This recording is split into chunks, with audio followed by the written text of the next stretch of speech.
नमस्कार, प्रदेश की number 1 debate show में आपका बहुत बहुत स्वागत। आपके साथ मैं हूं संतोष गंगवार। बिहार में नई सरकार गठन को लगभग 2 महीने होने को आए, लेकिन आरोपों का शोर अब तक थम नहीं रहा। विदेश दौरे से लौटते ही आरजेडी नेता तेजस्वी यादव ने बिहार की नई सरकार और चुनाव नतीजों पर तीखा हमला बोला। तेजस्वी ने हार स्वीकार करने के बजाय कहा है कि बिहार चुनाव में जनता हारी है और तंत्र जीता है। तेजस्वी का आरोप है कि लोकतंत्र अब धन तंत्र और मशीन तंत्र की भेंट चढ़ चुका है। छल कपट और धांधली के गंभीर आरोपों के साथ उन्होंने नई सरकार को 100 दिनों का अल्टीमेटम भी दिया है। तेजस्वी के इस बयान के बाद बिहार की सियासत सुलग उठी। बीजेपी जेडीयू के साथ साथ एलजेपी रामविलास सुप्रीमो चिराग पासवान ने भी तेजस्वी यादव पर तीखा हमला बोला। एनडीए का एक सुर में दावा है कि तेजस्वी यादव हार की जिम्मेदारी लेने के बजाय बहानेबाजी कर रहे हैं। ऐसे में सीधा सवाल है कि क्या तेजस्वी यादव को जनता का जनादेश स्वीकार नहीं है और क्या मशीन तंत्र का आरोप हार की हताशा है?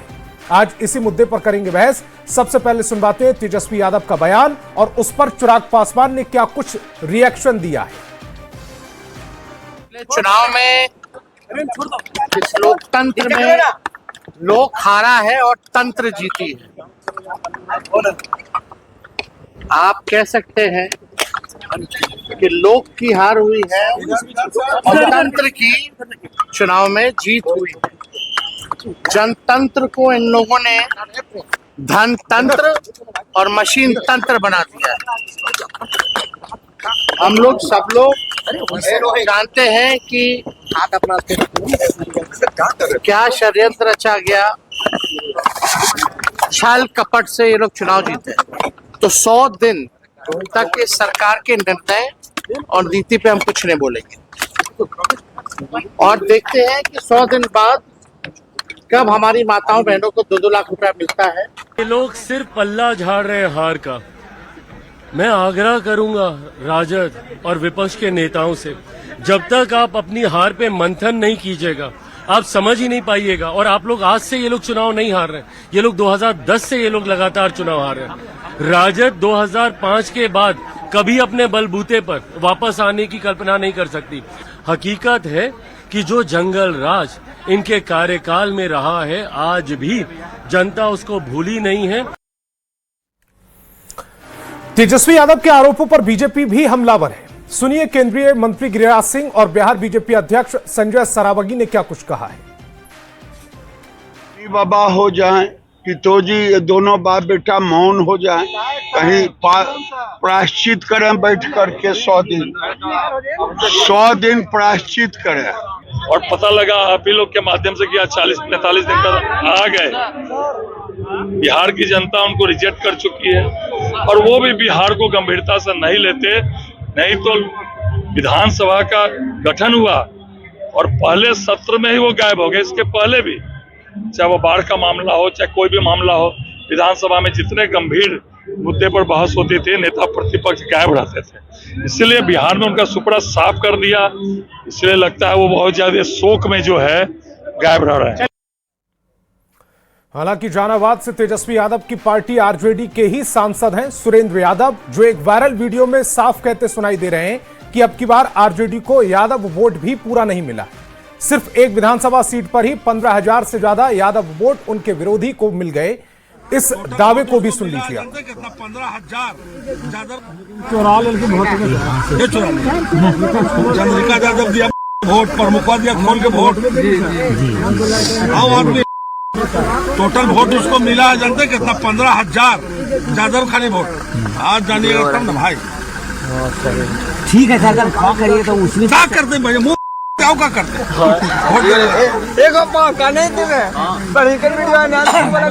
इस गांव से ठीक गाँव के नाम लिया और तोर गाँव तो फर्स्ट मार ही दिया। तोर गाँव कहाँ पर है और अपने गाँव पर कहा लाते। और अब आते हैं आज के सवालों पर। सबसे पहला सवाल, क्या तेजस्वी को जनता का फैसला मंजूर नहीं? जिस तरह से 40 दिन बाद तेजस्वी यादव वो पटना में पहुंचे और उन्होंने जो आरोप लगाए, आरोप बड़ा साफ इशारा कर रहे हैं कि तेजस्वी यादव को जनता का जो फैसला है वो पसंद नहीं आया, क्या मंजूर भी नहीं है। सवाल यह भी है कि हार का ठीकरा तंत्र पर फोड़ना कितना सही। सवाल यह भी पूछेंगे कि क्या 100 दिन का अल्टीमेटम मैच दबाव है। सवाल यह भी पूछा जाएगा कि धांधली के आरोपों का आधार क्या है। और सवाल यह भी पूछेंगे कि क्या विपक्ष हार को पचा नहीं पा रहा है चलिए मेहमानों से आपका परिचय कराते हैं। सत्ता पक्ष से हमारे साथ बीजेपी से कुंतल कृष्ण और जेडीयू से महेश दास जी जुड़ रहे हैं, तो वहीं विपक्ष से आरजेडी से उत्पल वल्लभ और कांग्रेस से असितनाथ तिवारी जी जुड़ रहे हैं। इसके अलावा वरिष्ठ पत्रकार सरोज सिंह भी इस डिबेट का हिस्सा हैं। सभी मेहमानों का बहुत बहुत स्वागत। मेरा पहला सवाल उत्पल वल्लभ जी आपसे ही है, क्या बिहार में लोक हारा यानी कि लोग हार गए और तंत्र जीता है, जैसा दावा कर रहे हैं तेजस्वी यादव? मोस्टली देखिए, चुनाव में तो हार और जीत जनता ही तय करती है। इसमें तो कोई कुरेज नहीं है, कोई असहमति आपसे भी नहीं है और किसी से भी नहीं, होना भी नहीं चाहिए। लेकिन जब वोट में सरकारी तंत्र, मिशनरी और ये जो एजेंसियां हैं, चुनाव आयोग और विशेष तौर पे चुनाव आयुक्त की भूमिका, इन सब सारी चीजों पे लगातार 2-3 महीना से चुनाव पूर्व और चुनाव के दौरान और चुनाव के बाद भी जितनी बातें हुई है, ये सारी बात को देखते हुए जो सिस्टम निष्पक्ष रही है, बहुत जगह पे बहुत सारे तंत्र निष्पक्ष नहीं रही है। लेवल प्लेइंग फील्ड जिसको बोलते हैं, बहुत जगह नहीं मुहैया कराया गया चुनाव आयुक्त के तरफ से। तो ये सारी बात देखी गई और लगातार चर्चा में हुआ। संतोष जी, कितनी बार मैं समझता हूं आप भी इस चर्चा में बहस और विमर्श उत्पल वल्लभ जी, बड़ी सीधी सी बात है, जब आप वोटिंग हो रही थी, जिन जिन दिनों पर ये वोटिंग हुई है, तो आपको अनुमान लग गया होगा कि कहां पर गड़बड़ी हो रही है, किन किन बूथों पर गड़बड़ी हो रही है। फिर जो तेजस्वी यादव दावा कर रहे थे कि 18 नवंबर को मैं शपथ लूंगा और पूरे कॉन्फिडेंस में नजर आ रहे थे, वो क्या था? अच्छा ये बताइए संतोष जी, कोई भी चुनाव मैदान में जाते हैं और बिहार की जनता के सामने हम लोग ने जो मैनिफेस्टो रखा गठबंधन के तौर पे, और बिहार में सब जगह हम लोग घूम रहे थे, हमारी पार्टी, हमारे संगठन, महागठबंधन के लोग और बिहार की जनता के बीच हम लोग जो रूबरू हो रहे थे, इवन बहुत सारी चैनल की मैं बात कर रहा हूं या आपके चैनल की भी मैं बात करना चाहता हूं, क्या आप इतनी बड़ी जो जनादेश आया था इसके बारे में चर्चा कर रहे थे कि इतनी बड़ी मैंडेट और जनादेश आएगी?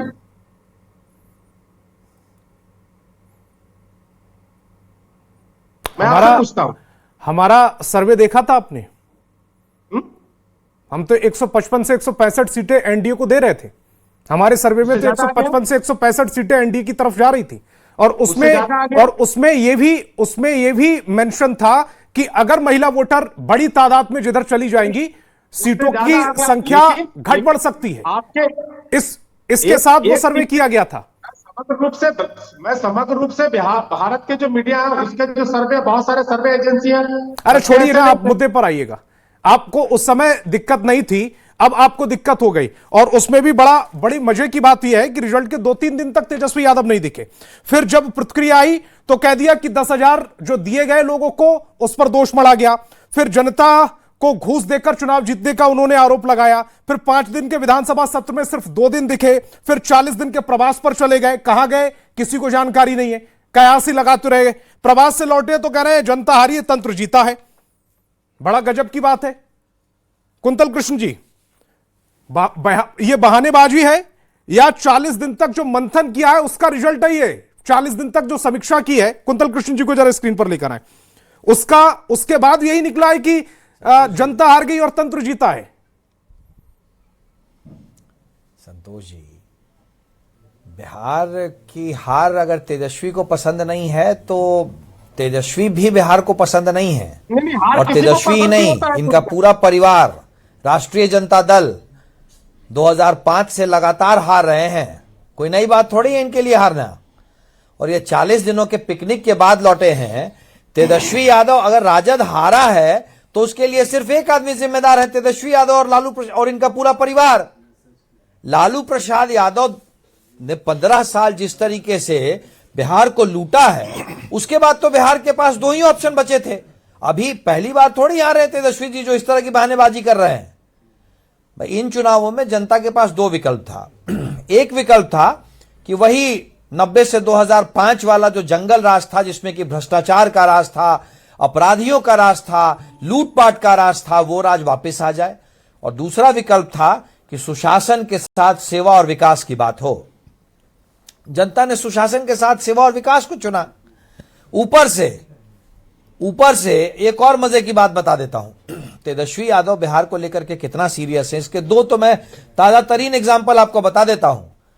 राज्यपाल महोदय के अभिभाषण पे चर्चा का सत्र था, यानी विधानसभा के बाद पहला सत्र कितना महत्वपूर्ण सत्र होता है समझ लीजिए।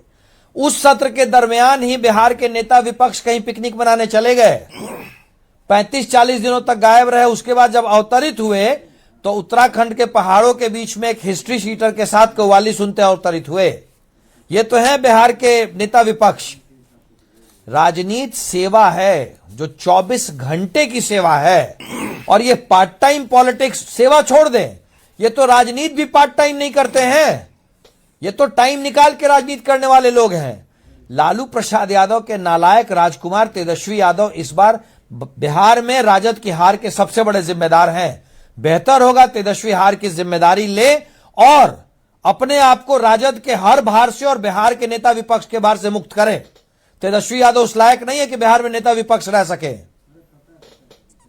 असितनाथ तिवारी जी, जो 1.25 महीने बाद अचानक से तेजस्वी यादव ने जो समीक्षा की है, उसके बाद गजब बयान दिया है।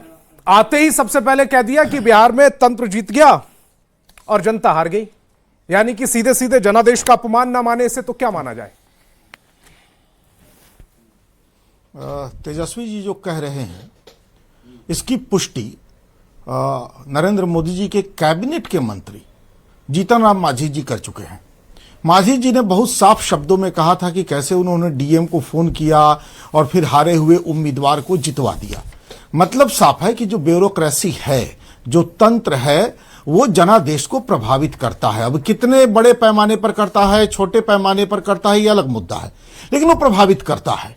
ये मोदी कैबिनेट के मिनिस्टर का बयान है, हमारा आरोप नहीं है। हमारे आरोप जो को आप दरकिनार भी कर दीजिए। आरजेडी तो सांसद है, सरकार का समीक्षा सुनी है आपने। सबसे पहले मैंने जो बयान भी सुनवाया, भाषा आपत्तिजनक हो सकती है, गाली गलौज करने वालों की चर्चा क्यों भी नहीं मिला, तो आप आरजेडी को अपने सांसद पर भी भरोसा क्यों कर रहे हैं? छोड़िए, वो है कि नहीं आरजेडी वाले बताएंगे, लेकिन मैंने जो आज उनका सुना बयान, आप ही के चैनल पर जो सुना, क्या एक सांसद की गरिमा है?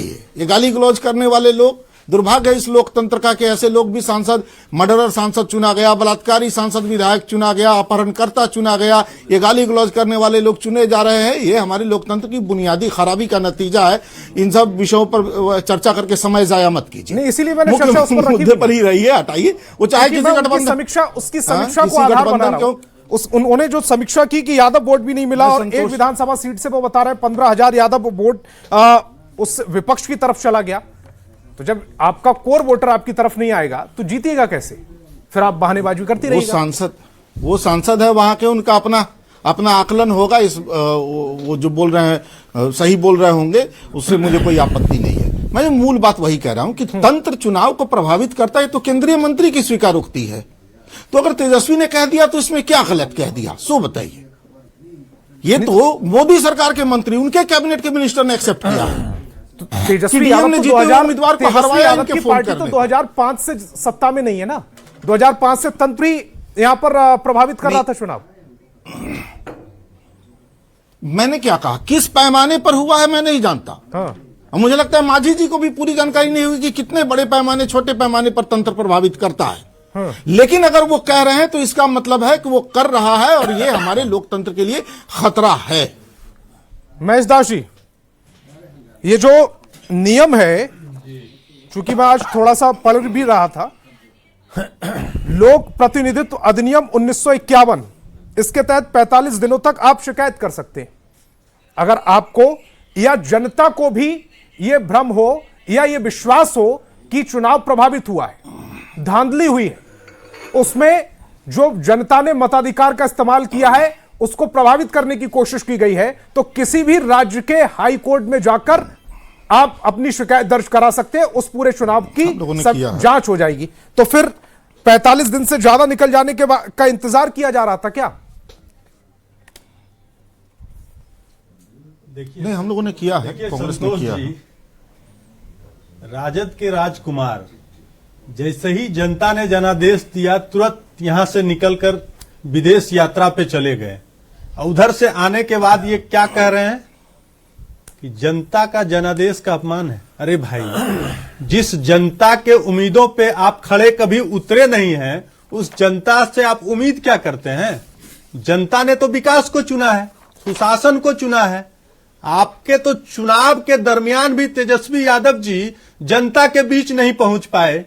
आपने देखा होगा कि 2-3 दिन मौसम खराब हुआ तो वो फोन से संबोधित कर रहे थे। तो ऐसे गैर जिम्मेदार लोगों को जनता क्यों चुने, ये बता दीजिए ना। भी कई नेता कर रहे थे, चिराग पासवान कर रहे थे, अधिनियम की कर रहे थे। आप जिस अधिनियम की बात कर रहे हैं, तो इतने जिम्मेदार तेजस्वी यादव जी हैं कहां? और इनको भी पता है कि जनता ने जनादेश एनडीए के पक्ष में दिया है, तो ये किस मुंह से जाएंगे? एसआईआर के बहाने में ये लोग पूरे बिहार में घूम घूम के हल्ला किए, लेकिन एक भी आपत्ति दर्ज नहीं करा पाया, न राष्ट्रीय जनता दल न कांग्रेस पार्टी। कराया कौन? योगेंद्र यादव। तो इन लोगों के पास अपनी कोई जिम्मेदारी निभाने के लिए जनता के लिए है ही नहीं मुद्दा, तो ये करेंगे क्या? ये गैर जिम्मेदार लोग हैं। एक नेता प्रतिपक्ष देश के राहुल गांधी और दूसरा तेजस्वी यादव, दोनों राजकुमार हैं जिनको एबीसीडी राजनीति का नहीं पता है। बस सलाहकार कुछ भी दे देते हैं, बोल देते हैं, इनको समझ में कहां आता है राजनीति। ऐसे लोगों को पद पे भी बैठाकर कहीं ना कहीं पद का अपमान किया जा रहा है, नेता प्रतिपक्ष का पद इन लोगों के द्वारा। ये लोग गैर जिम्मेदार लोग हैं संतोष जी, बिहार की और देश की जनता जानती है, इसीलिए इन लोगों को हर बार मुंह की खानी पड़ती है। ठीक, मैं सरोज जी की तरफ समझती है ना कि हमारे लिए जिम्मेदारी से कौन निभाता है। आदरणीय नीतीश कुमार जी, आप देखिए ना, जिस दिन से जनता ने जनादेश दिया है एनडीए के पक्ष में, क्या एक भी दिन कहीं गए हैं क्या छुट्टी पे? दिन रात जनता के लिए इस ठंडी में। आप देखिए ना कि 16 तारीख से समृद्धि यात्रा पे बिहार में निकलेंगे नीतीश कुमार जी। जब लोग घर से बाहर निकलना पसंद नहीं करते हैं, उस कड़ाके की ठंड में आदरणीय नीतीश कुमार जी जनता के बीच होंगे। तो ये क्रेडिबिलिटी जो है, ये जनता का विश्वास है, ये नीतीश कुमार जी के प्रति और एनडीए के प्रति था ना। ये लोग सिर्फ आरोप लगा सकते हैं, इसके अलावे इनके पास और कुछ नहीं है। ठीक, अब मैं जा रहा हूं सरोज जी के पास जा रहा हूं। सरोज जी, ये जो तेजस्वी यादव की समीक्षा है, ये गले उतर रही है कि लोग हार गए, वोटर हार गए और तंत्र जीत गया। छल कपट हुआ है साहब बिहार में तेजस्वी यादव को हराने के लिए। क्या हुई है जो उनका बयान है, ये तो तेजस्वी यादव भी जानते हैं कि ये सच्चाई से बहुत दूर की चीजें हैं। और जो आरजेडी ने अपना इंटरनल जो समीक्षा की चुनाव के हार के कारणों का, उस पर भी हम आएंगे, लेकिन दो चीजें गौर करने वाली बात है। अभी आप एक उदाहरण दे रहे थे, सुरेंद्र यादव का बयान चल रहा था यादव वोट को लेकर। आप देखिए, आज ही एक हाईकोर्ट का एक फैसला आया है। गो विधानसभा सीट है यहाँ मगध के इलाके में, वहां के जो बीजेपी के कैंडिडेट है, उन्होंने ही आरोप लगाया था कि आरजेडी के जो जीते हुए कैंडिडेट हैं, उन्होंने चुनाव को प्रभावित किया, वोटरों को डराया धमकाया और बहुत तरह की ऐसी चीजें की जो लोकतंत्र में मान नहीं है। तो हाईकोर्ट ने बजाते उसको स्वीकार करते हुए आज नोटिस जारी किया है। वहां आरजेडी जीता है और आरोप लगा रहे हैं बीजेपी के लोग कि वहां तंत्र का जो है दुरुपयोग हुआ है। हम लोग चर्चा कर रहे हैं और बोल रहे हैं तेजस्वी यादव कि तंत्र को जीत गया और जनता हार गई। तो खैर, ये बयान उनको देना ही था, क्योंकि वो भी यात्रा पर निकलने वाले हैं और अपने जो उनके वोटर हैं उनका मोरल हाई करने के लिए उनको ये बताना पड़ेगा कि हमें कोई कमी नहीं थी, ये तो प्रशासन और तंत्र की ये जाति थी जो हम चुनाव हार गए। आपने मेहनत की, हमने मेहनत की, लेकिन नतीजा नहीं निकला क्योंकि धांधली हो गई चुनाव। तो जिस कानून का आप हवाला दे रहे थे, उस कानून के तहत तो इनको तूफान मचा देना चाहिए था। सारी विधानसभा सीटों पर एक आवेदन देना चाहिए था, कोर्ट में जाना था और ये करना था कि भाई इसमें धांधली हो गई। चुनाव के बाद जब चुनाव आयोग ने अपना फैसला दे दिया तो अल्टीमेटली तो कोर्ट का ही रास्ता था। तो कितनी सीटों पर आरजेडी के लोग हैं? हमने तो एक छोटा उदाहरण गो का आपको दिया, जहां बीजेपी के लोग गए कि आरजेडी ने ये धांधली कर दी और हाईकोर्ट ने आज इस पर नोटिस भी ले लिया। तो खैर सियासत है, उसमें बयान उसी के आधार पर दिया जाता है। और तेजस्वी यादव ने जो बयान दिया है, क्योंकि आगे भी सियासत उनको करनी है, यात्रा पर निकलना है, तो अपने वोटरों को एक मैसेज देना था कि हमने मेहनत की, आप हमको चाहते थे, जनता चाहती थी, लेकिन तंत्र ने धोखा दिया है, आगे की हम तैयारी करेंगे। ठीक। तो एक समीक्षा बैठक पर, एक मिनट संतोष भाई, हम समीक्षा बैठक पर आ जाते हैं। जो इंटरनल समीक्षा बैठक हुई थी आरजेडी की, उसकी फाइंडिंग क्या थी? उसकी फाइंडिंग यही थी कि आपने फर्जी सर्वे कराया कैंडिडेट को लेकर। एक एजेंसी आपने खोज ली एनसीआर से, हरियाणा से, उसको जाके आपने सर्वे करा दिया। उसने जो कैंडिडेट के नाम दिए उसके आधार पर आपने टिकटों का बंटवारा कर दिया। पार्टी से जुड़े हुए जो लोग थे उनको इग्नोर किया। लालू प्रसाद से जुड़े हुए जो लोग थे उसको आपने इग्नोर कर दिया। किसी की बात आप सुनी नहीं, तो आप कैसे जीत के चले आते? तो पार्टी के अपने समीक्षा बैठक में खुद बहुत सारे सवाल उठाए हैं, जिसका जवाब तेजस्वी यादव को देना पड़ेगा। वो तो इंटरनल मामला है, लेकिन जब पब्लिक के बीच में जाना है तो पब्लिक के लिए तो यही बयान था। लेकिन समीक्षा बैठक के दौरान तेजस्वी यादव थे कहां? यहाँ वो तो थे ही नहीं। शुरुआती दिनों में वो थे, उसके बाद तो वो चले गए, सब लोग जान रहे हैं। उसके बाद जो उसकी फाइंडिंग आई समीक्षा बैठक की, हर जिले की हुई, फिर बिहार के लेवल पर हुई, उसकी जो फाइंडिंग यही थी कि आप चुनाव लड़ रहे थे, 10-10 सीटों पर आपने दोस्ताना संघर्ष कर दिया, तो आपका गठबंधन कैसा? मतदान के दिन तक ये पता नहीं था कि महागठबंधन में कौन सी पार्टी कितनी सीटों पर चुनाव लड़ रही है, ये भी क्लियर नहीं था। तो जनता कहीं ना कहीं तो कंफ्यूज होगी ना। अपनी गलतियों को भी तो देखना पड़ेगा ना कि हमने गलती कहाँ की। और जो एंटी इनकम्बेंसी होना चाहिए था, वो तो ये सब लोक कल्याणकारी स्कीम ने उसको खत्म कर दिया। तो एक नए तरह से जो चक्रव्यूह रचना चाहिए था आरजेडी को या महागठबंधन को, वो तो वो नहीं रच पाए। अब ये जो बयानबाजी चल रही है ये चलती रहेगी। उत्पल वल्लभ जी जवाब दीजिएगा। आप, जब समय है आपको अपने कमियों का आकलन करने की, अपने संगठन के अंदर झांकने की, अपने व्यवहार को परखने की, उस समय आप वही पुराना राग जो चुनाव से ठीक पहले कह रहे थे कि हम चुनाव छोड़ देंगे, इस तरह का होगा, उस तरह का होगा, ना आपने चुनाव छोड़ा, चुनाव में लड़ने भी गए तो सिर्फ 25 सीटें जीत पाए।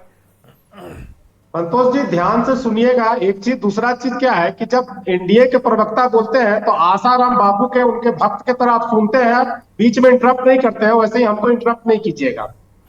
आप मुद्दे पर बोलिएगा। आसाराम बापू के भक्त आप नजर आ रहे हैं मुझे? सुनिए ना, मुद्दे पे ही बोलूंगा ना, मुद्दे पे ही बोलूंगा। तो इतनी बौखलाहट क्यों है उत्पल जी? इतनी बौखलाहट क्यों है? इतना गुस्सा क्यों है? नहीं, इसलिए तेजस्वी यादव से लेकर उत्पल वल्लभ तक हर आदमी यहाँ पर फ्रस्ट्रेटेड नजर आ रहा है। ये जनादेश पच नहीं रहा आपसे। आप सुनिए, आप डिबेट में आपको बुलाया किस लिए? आप बता रहे हैं आसाराम भक्त पता नहीं किस तरह की भाषा का इस्तेमाल कर रहे हैं। एनडीए के लोगों में आसाराम बापू का जैसे गुरु और भक्त का रिश्ता जो बना हुआ है। आप टॉपिक पर बोलिएगा उत्पल जी। टॉपिक पर बोलने के लिए समय दे रहा हूं, बाकी प्रवक्ताओं का समय भी बहुत कीमती है मेरे पास। टॉपिक पर बात कीजिएगा। हाँ, अभी कुंदन कृष्णन जी और आप दोनों व्यक्ति बोले कि लगातार 2015 से 2005 से 2015 में भाजपा यहाँ पे सत्ता में आई थी क्या? चोरी के माध्यम से आई थी। इन्हीं तंत्रों के वजह से नीतीश कुमार जी को परेशान करके गई थी। ये भूल गए थे आप और कुंदन कृष्णन जी? अगर कुंदन कृष्णन जी भूल गए थे तो आप कैसे उसमें सही में नहीं लगा रहे थे? इसीलिए मैं कह रहा हूं कि आसाराम बापू और उनके अंधभक्त के तरह एक दूसरे को सुनते हैं, ये सुनना बंद कीजिए। जरा उत्पल वल्लभ जी की थोड़ी सी आवाज बढ़ा दीजिए। इनका जो फ्रस्ट्रेशन है वो थोड़ा सा क्लियर नहीं है, ताकि मैं इनका जवाब दे पाऊं। हाँ उत्पल जी। या फिर आप बात नहीं रखने देते हैं, बीच में डिस्टर्ब करते हैं, आप सप्लीमेंट्री प्रश्न करके मूल विषय को इधर से उधर करते हैं। इसलिए मैं कहा था कि आप शांतिपूर्वक बात को रखने दीजिए। ठीक, आप यही माहौल बनाने में 2 मिनट निकाल दिए। बात कब रखिएगा? 2 मिनट सोचिए, जब 25 मिनट भूमिका पड़ेगा तो भी आप नहीं सुधरेंगे। आप जितने बिगड़ चुके हैं 25 मिनट में भी आप नहीं सुधरेंगे। हाँ, और आपको सुधारने के लिए मैं नहीं बैठा हूं, अपनी बात रखने के लिए बैठा हूं। लेकिन आप है कि सुधारना ही नहीं चाहते। जी मुझे सुधार भी नहीं पाइएगा। पहले पार्टी और पार्टी के अंदर का लोकतंत्र और जो भाषा शैली है और जो जिस तरह के आपने जो सांसद रख रखे हैं ना सुरेंद्र सिंह वाला, वो व्यवहार यहाँ ना कीजिएगा। टॉपिक पर आइएगा, टॉपिक पर। सुनिए ना, लालू का नालायक संतोष पुत्र जी, ये हम लोगों का समय भी बहुत महत्वपूर्ण है। हमको मत पढ़ाइए आप अंधभक्त होकर आसाराम बापू का चेला मत बनिए, यही मैं आपको कहना चाहता हूँ। आप उत्पल जी मुद्दे की बात कीजिए ना भाई। अब उत्पल वल्लभ जी पे गुस्सा भी नहीं आता। मुद्दे की बात इनकी कीजिए जो भाई, स्थिति चुनाव है, हारे हैं। विधानसभा के अंदर 25 सीटों पर जो सिमट गए, 25 सीटें हैं। और जो दावा दुनिया भर का किए घूमते थे, नेता गायब है, उसका आपका frustration नेता तो रहेगा भाग गया कहीं- आपका। अभी तेजस्वी यादव का भी वो फ्रस्ट्रेशन नजर आ रहा है, आपका भी दिख रहा है, इसलिए गुस्सा नहीं आता, रिएक्ट करने का मन नहीं करता आपकी बातों बोल पर। रहे थे, सुनिए ना, ये जब बोल रहे थे नाला एक पुत्र, ये कौन सी भाषा है? और उसमें आप सही में सही मिला रहे थे, इसी डिबेट का हिस्सा है। इसलिए मैं कह रहा हूं कि जरा धैर्य पूर्वक सुनिए बात को। राजनीति सेवा करने के लिए आते हैं, लेकिन किसकी सेवा करने के लिए? इन्होंने सही कहा है कि हम राजनीति में सेवा करने के लिए आते हैं, अडानी अंबानी की सेवा करने के लिए आते हैं। इस देश की सारी संपत्तियां कैसे कैसे करके इस दौर में कब कब और कितने बड़े पैमाने पे देखते देखते अडानी के झोले में चले गए, अंबानी के झोले में चले गए। और ये सेवक, ये जो जमीन के बदले नौकरी वाला मामला है, वो भी उन्हीं का होगा। जमीन किसने लिखवा ली थी नौकरी के बदले? जब बिहार की बात होगी तो आप इसी तरह से IRCTC वाला मामला याद है? अभी परसों का, हम लोग भी बैठे हैं। अभी परसों का कोर्ट का जजमेंट याद है? संतोष जी, हम लोग भी बैठे हैं। जैसा शब्द इस्तेमाल किया था, किसके लिए इस्तेमाल किया था? बात नहीं कर सके संतोष जी। उत्पल वल्लभ जी, इस तरह की भाषा और इस तरह का व्यवहार इस डिबेट में ना कीजिएगा। जो चले आते हैं अडानी अंबानी, ये RJD वाला व्यवहार यहाँ ना कीजिएगा, ये आपका कार्यालय नहीं है। उत्पल वल्लभ जी, ये कार्यालय नहीं है आपका, और ये जिनसे आप बात कर रहे हैं इस पैनल में, ये आपके कार्यकर्ता नहीं है। मुफ्त में अडानी के झोले जो लालू प्रसाद यादव जी के पैरों के आसपास अंबेडकर जी की तस्वीर रख देते हैं, उस तरह का व्यवहार यहाँ ना कीजिएगा। मैं कुंतल कृष्ण जी के पास जा रहा हूँ, उत्पल वल्लभ जी की आवाज डाउन कीजिएगा। हाँ, कुंतल कृष्ण जी। संतोष जी, एक आपको सलाह है, इतने ज्यादा फ्रस्ट्रेटेड लोगों को प्राइम टाइम डिबेट पे न बुलाया करें, समय जाया करते हैं। देखिए, चुनाव के नतीजे आ गए हैं और ये सत्य है, और सत्य है कि राष्ट्रीय जनता दल और पूरा का पूरा विपक्ष को बिहार की जनता ने बुरी तरीके से नकार दिया है। अब आपको मैं बिल्कुल साफ शब्दों में और बिल्कुल सिंपल शब्दों में बता देता हूं। हम नारा देते थे कि हम बिहार, बढ़ चला बिहार, तैयार है बिहार, विकास होगा बिहार में। और ये नारा, इनका नारा क्या होता था कि आए द भैया के सरकार में, बंदूक लगा के उठा ले बड़े बाजार में। इन नारों का मतलब समझते हैं भाई? लालू प्रसाद यादव का भ्रष्टाचार हारा है, राजद का जंगल राज हारा है, राजद द्वारा पोषित अपराधियों का राज हारा है, और जीता है सुशासन, जीता है विकास, जीता है जनता का विश्वास। ये छोटी सी बात समझ में नहीं आ रही है। और तेजस्वी यादव अपनी हार के बाद बिहार छोड़ के भाग गए, हमारे नेता विपक्ष बिहार छोड़ के भाग गए। उत्पल वल्लभ जी भी डिबेट छोड़कर चले गए। आप देखिए कितना बताइए, बात करने को तैयार नहीं है। और यही कारण है बिहार। और अभी क्या आप समझे, इनके अपने राजद के विधायक होते थे और तेजस्वी यादव जी के अपने सहोदर भाई तेजस्वी यादव के क्षेत्र में जाकर के कह के जब आ रहे हैं कि आपका विधायक नकारा है, तो फिर और कोई क्या सर्टिफिकेट देगा? तेज प्रताप जी ने तो बाढ़ के दरमियान तेजस्वी यादव के क्षेत्र में बात कही थी ना कि आपका विधायक किसी काम का नहीं है। एक सहोदर भाई से ज्यादा बड़ा सर्टिफिकेट कौन दे पाएगा? लालू प्रसाद यादव के कुशासन के साथ साथ तेजस्वी यादव की नाकामी, एक गैर जिम्मेदार और फेलियर राजकुमार है तेजस्वी यादव। और लालू प्रसाद यादव की जितनी विरासत थी उसको समाप्त करने में तेजस्वी यादव का उतना ही बड़ा हाथ है जितना बड़ा हाथ राहुल गांधी का कांग्रेस को समाप्त करने में है। ठीक है, दोनों राजकुमार इस देश के बहुत ही ज्यादा नकारे राजकुमार हैं। असित जी प्लीज। देखिए, मैंने तो कहा ही कि भाई उनके आरोप राजनीतिक हैं, ठीक है, एक राजनेता के तौर पर उनके आरोप है। इसकी पुष्टि खुद केंद्रीय मंत्री जीतन राम मांझी जी कर चुके हैं कि मशीनरी का दुरुपयोग होता है। ये प्रमाणित सत्य हो गया है, अब इसमें डाउट नहीं होना चाहिए कितने बड़े पैमाने पर। लेकिन एक बात मैं चिराग पासवान जी की बात से बड़ा सहमत हूं कि उन्होंने कहा कि भाई 2010 से लगातार चुनाव हार रहे हैं, हम भी हार रहे हैं, सिर्फ राजद नहीं, अब राजद की बात छोड़ दीजिए, हम भी हार रहे हैं और निश्चित तौर पर हमें बहुत मेहनत करने की जरूरत है, हमें अपनी कमियों पर बहुत काम करने की जरूरत है, हमें अपना जनाधार मजबूत करने की जरूरत है। जो मशीनरी भ्रष्ट है, जो सरकार के इशारे पर जितवाने हरवाने का काम करी है, उस सिस्टम से भी हमें ही लड़ना है, कोई और तो लड़ने आएगा नहीं, आरोप लगाने से तो काम चलेगा नहीं, उससे भी हम ही को लड़ना है। तो ये लड़ाई कांग्रेस लगता है अलग राह चलने को तैयार हो गई है, मेरी शुभकामना। बहुत अगर वो साफ गोई से राजनीति में इतनी साफ गोई से बोलने वाले प्रवक्ता भी नहीं मिलते, नेता भी नहीं मिलते, वो पहले दिन से असित कुमार जी की मैं कह रहा हूं कि कांग्रेस अगर अपनी राह अलग करने को तैयार है, हमें स्वीकार है, हम मेहनत करेंगे। कुछ खामियां थी फ्रेंडली फाइट पर भी, उन्होंने इसी डिबेट में आकर बोला था कि फ्रेंडली फाइट जैसा कोई शब्द ही नहीं होता राजनीति। संतोष जी पहले एक बार असित जी को कंप्लीट कर जी, अगर कांग्रेस अपनी राह अलग कर रही है तो मेरी शुभकामना है, राजद का साथ छोड़ देगी, कांग्रेस विपक्ष की तरह बिहार में उभर जाएगी। चलिए धन्यवाद। मैंने बस ये कहा कि अगर क्या वो जीतन राम मांझी जी कह रहे हैं तो प्रमाणित सत्य मानिए, लेकिन उस सिस्टम से लड़ने की जवाबदेही भी तो मेरी है, वो भी तो हमारी है। अब ये हम इस भरोसे तो नहीं बैठे रहेंगे कि इसके लिए भी भाजपा लड़े हमारे लिए जदयू लड़े, ये संभव नहीं है। तो वो लड़ाई हमें ही लड़नी है, इसलिए हमें बहुत मजबूती से आगे आना होगा, हमें अपना काम करना होगा, हमें सिर्फ आरोप नहीं लगाना होगा। संतोष जी, महेश जी जल्दी से 1 मिनट में अपनी बात रखिएगा, उसके बाद सरोज जी के पास आ रहा हूं।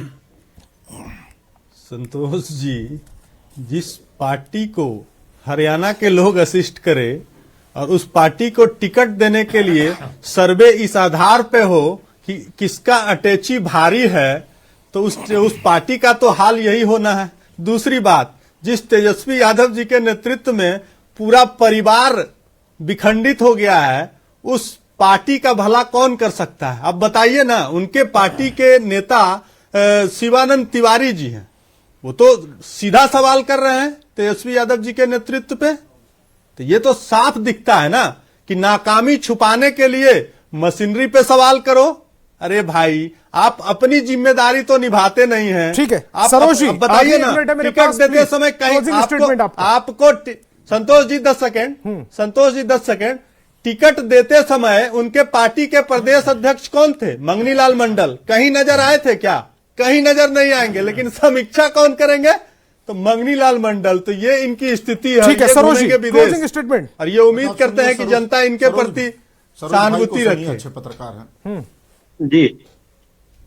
हाँ संतोष भाई, क्लोजिंग स्टेटमेंट। ये जो पूरा विवाद है और जिस तरह के आरोप मढ़े जा रहे हैं, क्या ये सही समय नहीं है? क्योंकि आपके पास अभी भी 5 साल है अपने आप पर मंथन करने का, अपने संगठन को मजबूत करने का। जी, उम्मीद यही है, उम्मीद है बिहार के लोगों को, यही उम्मीद है कि एक मजबूत विपक्ष की आवाज सामने आए।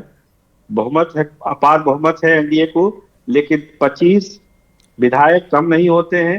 कई राज्यों में देखा गया है कि कम विधायक वाले भी एक अच्छी विपक्षी भूमिका निभाते हैं। तो तेजस्वी यादव से हम लोग यही उम्मीद करेंगे कि एक मजबूत विपक्ष, बिहार का हित की रक्षा करने वाला विपक्ष, और सरकार अगर कोई काम नहीं कर पा रही है उस पर ध्यान दिलाने वाला विपक्ष का रोल। उसके लिए उनको बिहार में रहने की जरूरत है, क्योंकि 40 दिन का प्रवास राजनीति में बहुत बड़ा होता है और इससे कार्यकर्ताओं का मनोबल भी नीचे रहता है। तमाम मेहमान मेरे साथ जुड़े, आपका बहुत बहुत शुक्रिया। इस डिबेट को यही